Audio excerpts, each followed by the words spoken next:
परेशानी तो जरूर है, ये बात तुम्हें दावे से कह सकती हूँ। देख बेटा, मैं तेरी सहेली बनकर और तेरी माँ बनकर सुनूंगी। बस मुझे एक बार बता दे। परेशानी है रंजना देवी। किस बात की परेशानी है? फिलहाल तो मैं नहीं बता सकती।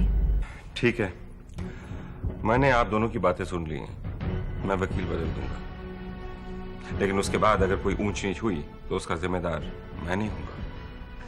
ठीक है, तो फिर हम लोग सुनील को सुनील केस नहीं लड़ेगा। वकील कोई भी होगा, लेकिन सुनील नहीं। निशी, मेरे साथ ऐसा सलूक क्यों कर रही है? अगर उनकी जिंदगी में कोई होता तो मुझे कह देती, मैं उनके रास्ते से खुद ब खुद हट जाता।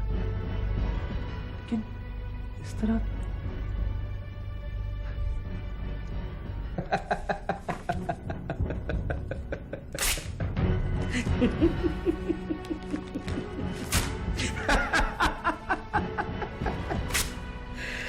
इस मौसम की बारिश में क्या बरसा,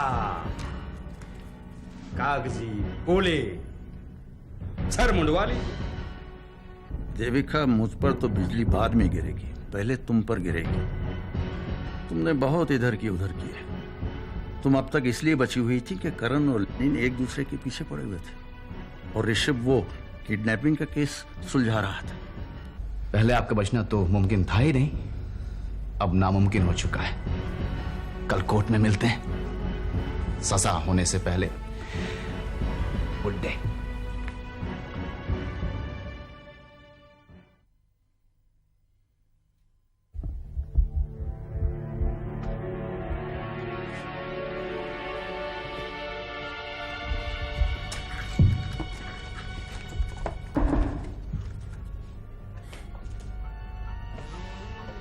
आइए आइए करण साहब, बैठिए। जय नसीब जो आप यहाँ पधारे। नसीब ही तो चौपट हो जाएगा बंसल, मुझसे चालाकी की तो। क्या बात कर रहे हैं करण साहब, चालाकी और आपसे? इससे बेहतर है मौत को गले लगा लूं। बंसल, मुझे अपनी कचहरी का जज मत समझना कि तुम्हारी पैंतरेबाजी में आ जाऊंगा। फैसला सुनाने के लिए मुझे पंचायत की जरूरत नहीं पड़ती है, बिना तहकीकात के सजा देता हूं, ये याद रख लेना। सजा के पहले जुर्म तो बताएंगे या ऊपर जाकर पूछूं? नेगेटिव्स और तस्वीरें कहां हैं? कौन सी नेगेटिव्स और तस्वीरें? बहुत घटिया वकील साबित हुए बंसल। कौन सी तस्वीरें पूछते हो? माने इकबाल जुर्म हुआ। आजकल हम लोग दिन रात गोदाम में आग, कोर्ट में केस, पॉजिटिव्स और नेगेटिव्स के चक्कर में लगे हैं और तुम पूछते हो कौन सी तस्वीरें? सीधी तरह से बता दो बंसल, अगर मैं टेढ़ा हुआ तो बहुत भारी पड़ूंगा।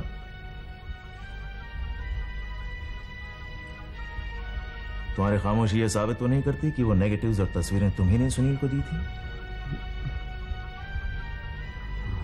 हाँ, लेकिन की बात करता है बदजात आदमी। करण साहब, गले पे चाकू, कनपटी पे बंदूक, इतने करीब थी मौत।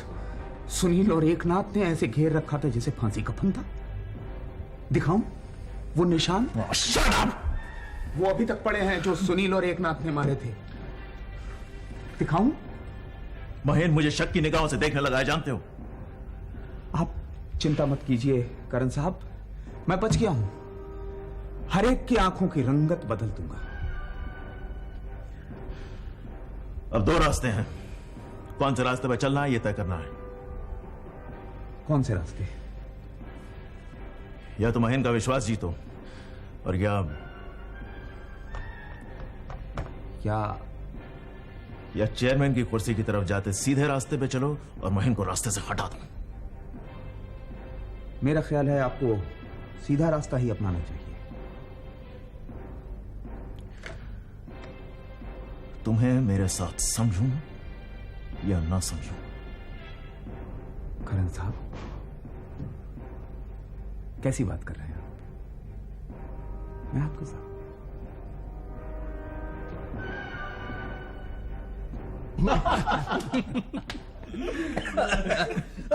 अरे भाई मेधा, अरे आ जाओ, हम लोग वेट कर रहे हैं। 2 मिनट तो वो भी क्या कर गई थी। अभी तक नहीं आई। कौन? वही करण की खुशकिस्मती। क्या हुआ सुनील, इतना क्यों चिल्ला रहे हो? हाँ? मेधा, अब ये सब लाने की क्या जरूरत थी, पहले से इतना बड़ा हुआ है। शायद हिंट दे रही है कि लंच का वादा इन्होंने उत्तेजना में कर दिया था, अब यही खाओ। एक नाथ कह रहे हैं तो सही कह रहे होंगे, क्योंकि मेधा के हिंट को एक जमाने में इन्होंने काफी बड़ा। Sunil, no personal comment please. Sorry, मैं खामोश रहूंगा। खामोश रहने की बारी तो मिस्टर महल, मिस्टर करण और मिस्टर दिनेश शाह की है। उन्हें भी समझ में नहीं आया होगा कि आखिर हुआ क्या। ये क्या हुआ? अरे माफ कर यार, कैसे हुआ? प्लीज। कब हुआ? क्यों हुआ? What a pleasant surprise! ये रोने धोने से कुछ नहीं होने वाला, समझी ना? आंसुओं में तैर कर किनारे नहीं लग सकते। मुझे आपके जरिए भी किसी किनारे नहीं लगना। इससे अच्छा तो यही होगा कि मैं डूब कर मर जाऊं। देखो, ये तुम्हारे मरने का जो प्रोग्राम है ना, वो इस केस के बाद बनाना, समझी? इस वक्त इस केस का शुरू होना मेरे करियर के लिए बहुत ही जरूरी है। और एक बात अच्छी तरह याद रखना, अब मैं तुम्हें मरने नहीं दूंगा। तुम मुझे धीरे धीरे मौत ही तो दे रहे हो। तुम एक काम करो, तुम एक एप्लीकेशन लिखो अपने डैडी को। लिखो, डियर डैडी के ये खिलनाने uncle is killing me slowly slowly. बेवकूफ लड़की, तू अपने आप को क्या अपने बाप से ज्यादा समझदार समझती है? एक काम कर, ये अस्तीन से अपनी आंसू पोंछ ले और हम वो कोर्ट को फेस करने का रिहर्सल शुरू करते हैं। मैं सवाल पूछता जाऊंगा, तू जवाब देती जा। मैं तुम्हारे किसी वाहियात सवाल का जवाब नहीं देने वाली हूँ। देख, अदालत बहुत अच्छी तरह जानती है कि सवाल के जवाब को किस तरह उगलवा जाता है, समझी? So try to be a good girl and be prepared, समझी? तुम बिल्कुल जंगली जानवर की तरह बर्ताव करते हो। हाँ, you are right, like a tiger. देखो, ये बड़ी बड़ी हस्तियां जो थी ना, उन्होंने जेल की एक डायरी लिखी थी। बिल्कुल उसी तरह तुम भी एक डायरी लिखना शुरू कर दो, जिसमें मेरी तारीफ करोगी तुम। जब मैं कल आऊंगा ना, तब तुम्हारे लिए एक डायरी लेते आऊंगा। ये तारीफ बिरीफ छोड़ो, चलो रिहर्सल शुरू करते हैं। मिस नीतू मल्होत्रा, आप कत्ल की रात से पहले उस एमएलए को कब मिली थी? मेरे सवाल का जवाब दीजिए, आप उस एमएलए को कब मिली थी? देखो, कोर्ट तुमसे रिक्वेस्ट कर रहा है कि इस सवाल का जवाब दो। कोर्ट तुम्हें हुक्म दे रहा है कि इस सवाल का जवाब दो। मिलॉर्ड, इनकी खामोशी से साफ जाहिर होता है कि ये जो पाप इन्होंने किया था, उसे ये छिपाने की कोशिश कर रही है। उस एमएलए को कत्ल की रात से पहले भी ये मिल चुकी थी। अब मैं आपसे एक सवाल करता हूं कि उस एमएलए के साथ आपका क्या चल रहा है? मेरा उसके साथ कुछ नहीं चल रहा था। चल नहीं रहा था या चल नहीं पा रहा? क्या कहना चाहते हैं आप? बिल्कुल साफ, आप उस एमएलए के साथ रिश्ता बनाना चाहती थी, लेकिन वो बन नहीं पाया। इसलिए आपने उस एमएलए को अपनी बहन से छीना और इस कोशिश के लिए आप उस एमएलए से बार बार मिला करती। मैं मिलती थी, लेकिन अपनी दीदी को बचाने के लिए। तो जब पहली मर्तबा आप उस एमएलए से मिली, तभी आपने उसे गोली क्यों नहीं मारी? ठीक, ले लो चुप्पी। मिलॉर्ड, जिस तरह दो बहनों में एक गुड़िया को लेकर झगड़ा होता है, बिल्कुल उसी तरह यहां पे एक गुड्डे को, मेरा मतलब है एमएलए को लेकर इन दो बहनों में झगड़ा हुआ। जब इन्हें इस बात का एहसास हुआ कि वो बंदा इनसे नहीं बल्कि इनकी बहन रीतू से शादी करने वाला है, तब ये जेलस होकर इन्होंने उसका कत्ल कर दिया। यह अदालत सारे सबूतों को मद्देनजर रखते हुए मिस नीतू मल्होत्रा को सजाए मौत करार देती है, हैंग टिल डेथ। बड़ी जोर शोर से तैयारियां हो रही है मिस्टर खिलनानी। रूबी, तुम? अरे क्या टाइमिंग है। लगता है हमारी कामयाबी की खबर बैंगलोर तक पहुंच गई है। Hello everyone. एवरीवन, एवरीबॉडी, इन सब का मतलब होता है सबके सब, आप लोग। इन्होंने हेलो आपको भी कहा। मेरा दिल ही जानता है कि आप सबको इतना खुश देखते हुए मुझे कितनी खुशी हो रही है। आप सबको का अंग्रेजी अनुवाद होता है एवरीबॉडी, और एवरीबॉडी में तुम भी शामिल हो तो तुम्हें भी खुश देखकर खुश हो रही है, है? पूरी तालीम अगर आज ही करनी है तो ब्लैक बोर्ड और चौक ले आऊं? हाँ, पढ़ाई लिखाई तो बहुत कर ली शागिर्द, बेटा अब जरा परीक्षा भी दे डालो। अच्छा भाई मेधा, ये रूबी मोहतरमा अचानक कैसे हाजिर हो गई? वो हमेशा खत में लिखती थी कि मेरा बैंगलोर में दिल नहीं लगता। अच्छा, आ गई। दिल की बातें दिल ही जाने। ये कमबख्त दिल ही है जो मनमानी करता है, वरना पूरा शरीर माइंड के कंट्रोल में होता है। चपड़ी। एक्सक्यूज मी, मैं थोड़ा फ्रेश होके आती हूँ। बिल्कुल फ्रेश होके आइए, हमारे साथ ये सारी चीजें खाइए, कीजिए, आइए जल्दी आइए, बैंगलोर से आए हुई। ਤੁਹਾਡੀ ਮਹਿਫਿਲ ਦਾ ਮਜ਼ਾ ਕਿਰਕਿਰਾ ਕਰਨ ਵਾਸਤੇ ਤਿਆਗੀ ਹਾਜ਼ਰ ਹੈ। ਸਤਿ ਸ੍ਰੀ ਅਕਾਲ। त्यागी बैठो अन्ना। देखिए मैडम, आप इस काम में विघ्न मत डालिए। नीतू तुम बैठे हो। नीतू कहीं नहीं बैठेगी। क्या आप ये नहीं चाहती कि आपकी बेटी सजा से बच जाए? सबसे पहले तो मैं ये चाहती कि वो आपसे बच जाए। आपने तो उसे सजाए मौत सुनाई दी थी ना अभी। देखिए मैं इनका वकील हूँ, हैं? और मैं बहुत अच्छी तरह जानता हूँ कि मैं क्या कर रहा हूँ। और मैं इनकी माँ हूँ, मैं बखूबी जानती हूँ कि मैं क्या कर रही हूँ और आप क्या कर रहे हैं और इस पर क्या बीत रही है। देखिए मैं आपको रिक्वेस्ट कर रहा हूँ, रिक्वेस्ट कि आप मेरे काम में टांग मत अड़ाइए प्लीज। कमाल है, मेरी बेटी की जान जा रही है और आप कह रहे हैं मैं टांग ना अड़ाऊं। देखिए जब किसी एक चीज की पूरी जानकारी न हो उसका निष्कर्ष नहीं निकाला जाता, और मैं भी किस किस को जाके अपनी सफाई दूं कि भाड़ में जाए आपकी सफाई। क्या आप क्यों कर रहे हैं और किस लिए कर रहे हैं? मेरी बेटी पर क्या बीती मैं जानती हूँ, ये आगे से नहीं चलेगा। तो आप क्या समझती हैं हर काम के लिए मुझे आपकी इजाजत लेनी पड़ेगी? बिल्कुल ठीक समझा आपने। सॉरी, भूल रही हैं आप, इस केस की फीस जो है ना वो मिस्टर महन मुझे देते हैं, और मुझे किसी के मशवरे या किसी की सलाह की जरूरत नहीं है। ये जिम्मेदारी मुझ पर मिस्टर महन ने सौंपी है।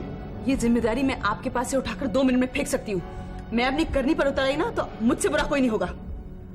देखिए मैडम, आप खामखा बात का बतंगड़ बना रही हैं। अब तो मैंने कुछ बनाया नहीं मिस्टर खिलनानी, आप अपना ये एटीट्यूड बदलिए वरना आपका इस शहर में रहना नामुमकिन हो जाएगा। क्या है मैडम, ये धमकियां वमकियां जो है ना इसे जरा बाजू में रखिए और जरा ये समझने की कोशिश कीजिए कि आपकी बेटी को कोर्ट में प्रोसिक्यूशन लॉयर को फेस करना है जो कि अभियुक्त पे टूट पड़ते हैं। ये पहले भी कोर्ट जा चुकी है, इस तरह की तैयारी तो नहीं करवाई सुनील ने इसकी। हर वकील का अपना अपना एक स्टाइल होता है। तो फिर आप अपना स्टाइल बदलिए मिस्टर खिलनानी, और अगर आप ना बदल पाए तो मेरी बेटी के पास आने की जरूरत नहीं है। हमें आपका ये तौर तरीका बिल्कुल पसंद नहीं है, और फिर अल्लाह आपका मालिक है। भैया लोग काहे को आप लोग इतना ये ढोंग पर इतना मेहनत करते हो?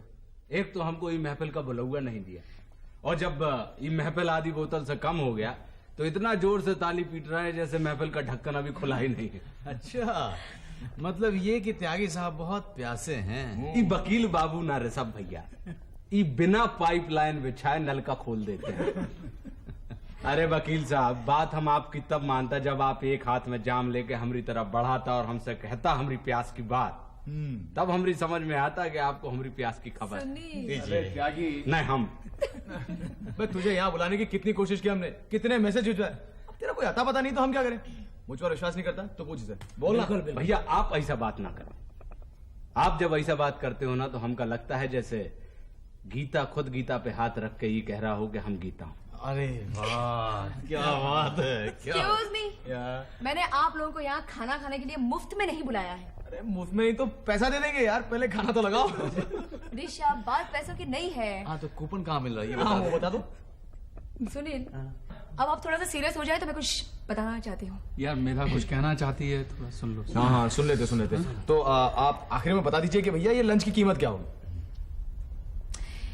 कीमत ये होगी कि आज हम सारे मिलकर यहाँ बैठकर ये ठान ले कि एकजुट होकर हम सारी परेशानियों का मुकाबला करेंगे। अब मेधा ने जो बात छेड़ दी है तो मैं उसे पूरी करना चाहूंगा।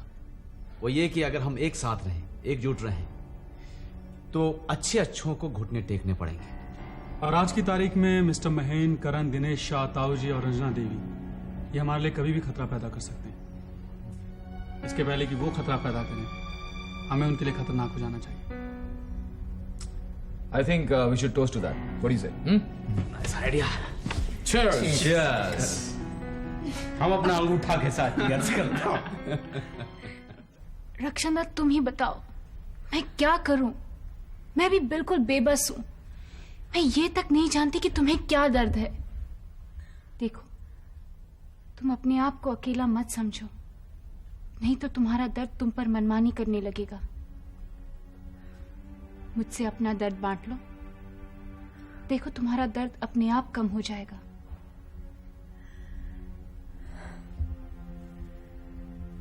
पूजा, मैं अपने दर्द को अकेले नहीं झेल सकती।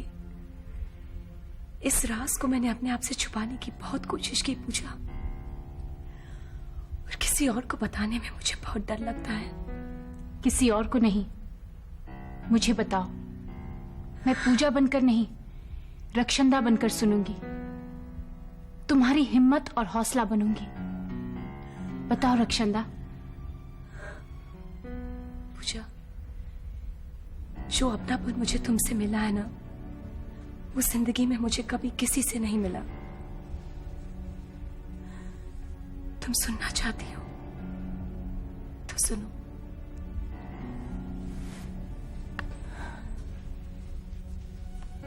मैं एक दौलतमंद NRI बिजनेसमैन के अमेरिका में पैदा हुई। मैं अपने मम्मी डैडी की एक लौती औलाद हूं पूजा। मेरा बचपन एक राजकुमारी की तरह गुजरा। मैं अपने वालिद और वालिदा के प्यार और ममता की अकेली वारिस थी।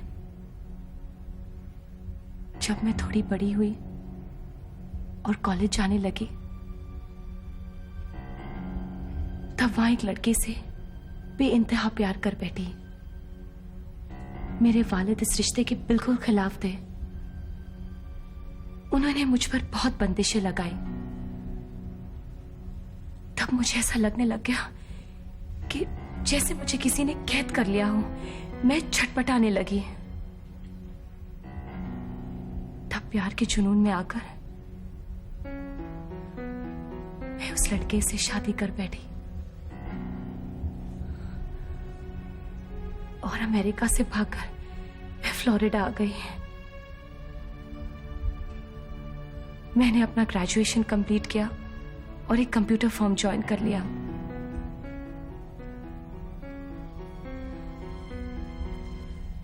तब अचानक उस लड़के की असलियत सामने आई। उसने मुझे मारना पीटना शुरू कर दिया पूजा। उसके जुल्म मुझ पर दिन पर दिन बढ़ते ही गए। मेरा चिल्लाना चीखना उसे अच्छा लगता था पूजा।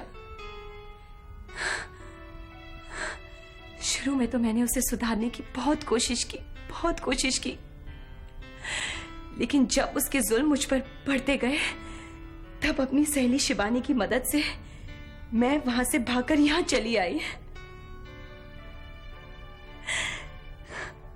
मेरे मम्मी डैडी ने मुझे ढूंढने की बहुत कोशिश की पूजा, लेकिन मैं उनसे नजरें कैसे मिलाती। पता है पूजा, मल्होत्रा इंडस्ट्री मेरा दूसरा जन्म था। लेकिन अब ऐसा लगने लग गया है कि मेरी पिछली जिंदगी के खौफनाक साए मेरा पीछा करते हुए यहां तक पहुंच गए हैं।